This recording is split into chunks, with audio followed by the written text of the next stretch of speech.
السلام علیکم۔ حضرت امیر حمزہ نبی صلی اللہ علیہ وسلم کے چچا تھے۔ آپ ایک بہت بہادر، دلیر، جاندار اور باہمت شخصیت کے مالک تھے۔ آپ رضی اللہ عنہ بہترین تلوار باز بھی تھے۔ حضرت حمزہ کو شکار کا شوق تھا۔ آپ شکار پر جایا کرتے تھے۔ ایک مرتبہ کا ذکر ہے کہ نبی صلی اللہ علیہ وسلم کوہ صفا پہاڑی کی طرف سے گزر رہے تھے۔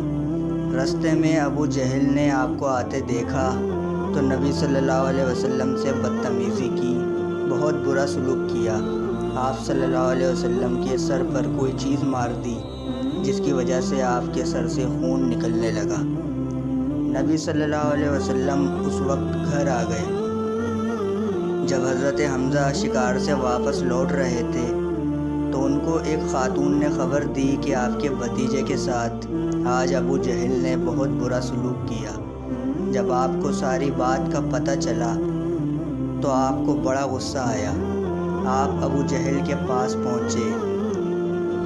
ابو جہل اور اس کے ساتھی ساتھ بیٹھے ہوئے تھے۔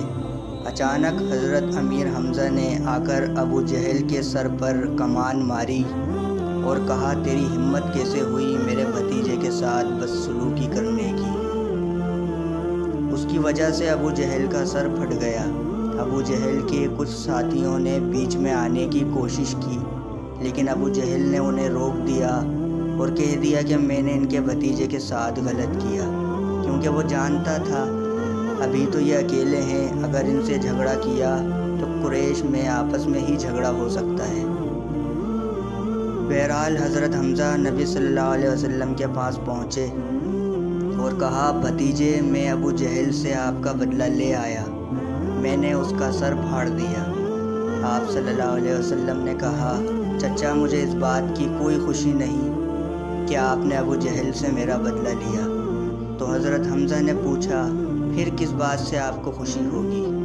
آپ صلی اللہ علیہ وسلم نے فرمایا، میرے لیے تو خوشی کی بات یہ ہے کہ آپ اسلام قبول کر لیں۔ میں جس رب کی بندگی کرتا ہوں آپ بھی اس رب کی بندگی کریں۔ تو امیر حمزہ بولے، بھتیجے پھر مجھے بھی کلمہ پڑھا دیجیے۔ پھر آپ صلی اللہ علیہ وسلم نے حضرت حمزہ کو کلمہ پڑھا دیا اور اس طرح حضرت حمزہ اسلام میں داخل ہو گئے۔